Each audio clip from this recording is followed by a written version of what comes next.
اعوذ باللہ من الشیطان الرجیم بسم اللہ الرحمن الرحیم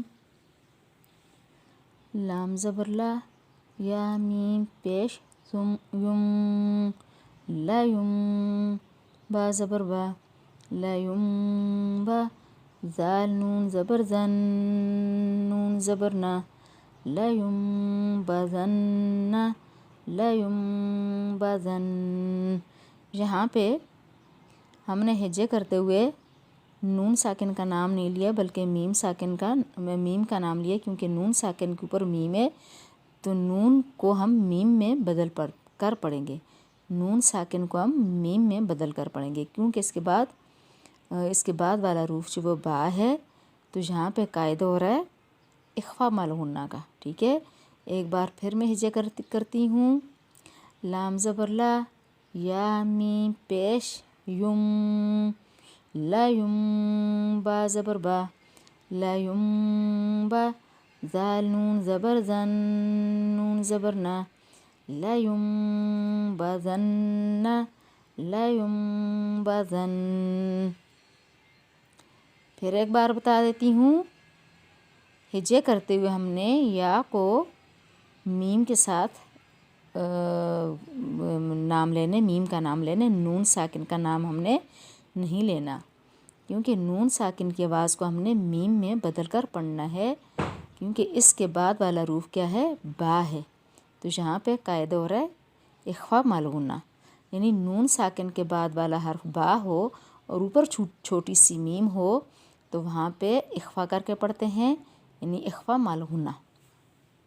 غنہ بھی کرتے ہیں نا، غنہ کہتے ہیں ناک میں آواز چھپانا۔ ٹھیک ہے، با زیر بی ذال میم زبر زم با زیر بی بی زم بی ہا میم زیر ہم بی زم بی ہم بی زم بی ہم ینظر المرء ینظر المرء۔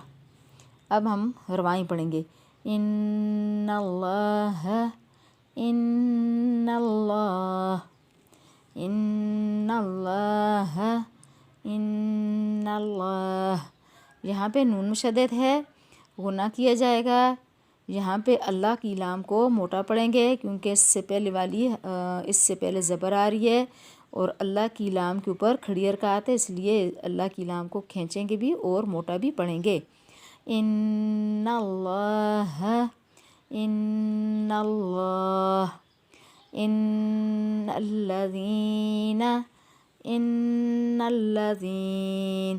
یہاں بھی نون مشدد ہے، غنہ کیا جائے گا، کیونکہ نون مشدد اور میم مشدد پہ ہمیشہ غنہ کیا جاتا ہے۔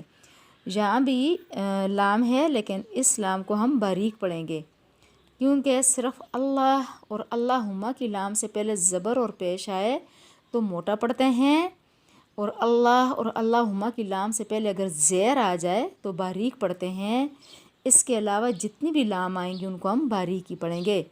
یہ قاعدہ بھی میں آپ کو پیچھے پڑھا چکی ہوں، دوبارہ رپیٹ کرنے کا مقصد یہ ہے تاکہ یہ چیزیں ساتھ ساتھ جب رپیٹ ہوتی رہیں گی تو آپ کے بھی ذہن نشین ہوتی رہیں گی۔ ان الذین ان الذین، اور یہاں پہ دیکھیں یا مدہ کا قاعدہ ہو رہا ہے، اس لیے یا مدہ یعنی یا ساکن سے پہلے زیر آ رہی ہے، یا مدہ ہے، اس کو بھی ہم کھینچ کر پڑھیں گے۔ ان ربہم بہم ان ربہم بہم۔ یہاں پہ را کو پر پڑھیں گے یعنی موٹا پڑھیں گے، اس کے اوپر زبر ہے اور یہاں میم ساکن ہے۔ ٹھیک ہے، یہاں بھی میم ساکن ہے تو اس کا وقف اور وصل ایک ہی ہوگا، یعنی میم ساکن کو جس طرح ہم رواں پڑھتے ہیں اسی طرح اس کا وقف بھی کرتے ہیں، اس کے وقف میں کوئی تبدیلی نہیں آتی۔ ہم فیہا ہم فیہا، یہاں پہ بھی جائے مدہ ہو رہا ہے اور یہاں پہ الف مدہ ہو رہا ہے، تو الف مدہ کو بھی ہم 2 سے 3 الف کی مدار کھینچ کر اس کا وقف کریں گے، اور جس طرح اس کو ہم رواں پڑھتے ہیں اسی طرح اس کا وقف بھی کریں گے، یعنی اس کے بھی وقف اور وصل میں کوئی تبدیلی نہیں آئے گی۔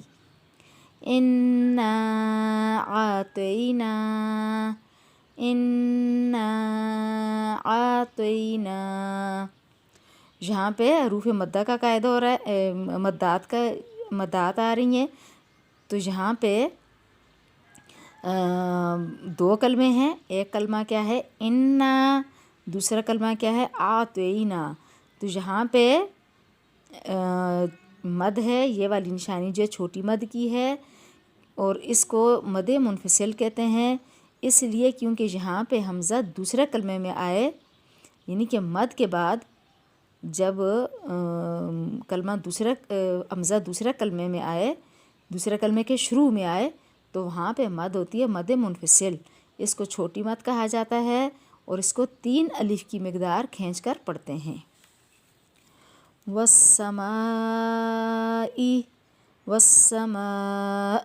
اچھا، جہاں پہ مد کے بعد حمزہ اسی کلمے میں آئے تو اس مد کو مد متصل کہتے ہیں، یعنی بڑی مد، اور اس کو 5 الف کی مقدار کھینچ کر پڑھتے ہیں. یہ دیکھیں، یہ حمزہ اسی کلمے میں، کیونکہ یہ ایک ہی کلمہ ہے، والسماء. ٹھیک ہے، یہاں 2 کلمے ہیں، ایک ہے انا، دوسرا ہے اعطینا. تو جب 2 کلمے ہوں تو وہاں جو مد آتی ہے اس مد کو مد منفصل کہتے ہیں. اور ایک ہی کلمہ ہو، یعنی حمزہ اسی کلمے میں آئے مد کے بعد، تو وہ مد ہوگی مد متصل، یعنی بڑی مد. والترائب. والترائب.